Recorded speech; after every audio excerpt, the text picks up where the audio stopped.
ගොඩක් අය හිටියා කියන එකෙන් අපේ තනිකම නැති වෙන්නේ නැහැ. අනිත් එක්කෙනා ඔබේ ජීවිතේට කොච්චර දායක වුණොත්ද ඔබට තනිකම නොදැනෙන්නේ. ගැඹුරටම ගිහිල්ලා බැලුවොත් කාටවත් අපේ තනිකම යවන්න බෑ. තනිකම කියන්නේ අපිට ඒ අවබෝධය නොයන තාක්කල් හැම දවසකම තියෙන දේවල් අවබෝධ වුණාට පස්සේ අපිට තනිකම කියන එක එන්නේ නැහැ.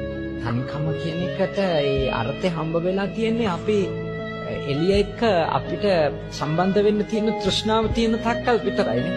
එළිය අය ඇසුරු කරන්නේ ඒගොල්ලෝ අපිත් එක්ක කතා කර ඉන්න අපේ දුක අහන්න. ඒවට අපේ තණ්හාව තියෙනකම් තියෙන එකක් තමයි තනිකම සම්බන්ධ ප්‍රශ්නේ. අපිට යම් දවසක තේරුණොත් මම ඕනම මානසික මට්ටමක අන්තවලට යන්නේ මම බලාපොරොත්තු වෙන හින්දා කියලා. මම අවබෝධ කරගන්න ඉන්නේ මම දුක් විඳින්නේ නැහැ. මගේ ප්‍රශ්න ඔක්කොම තියෙන්නේ මං අනිත් එක්කෙනාගෙන් හොයන එක.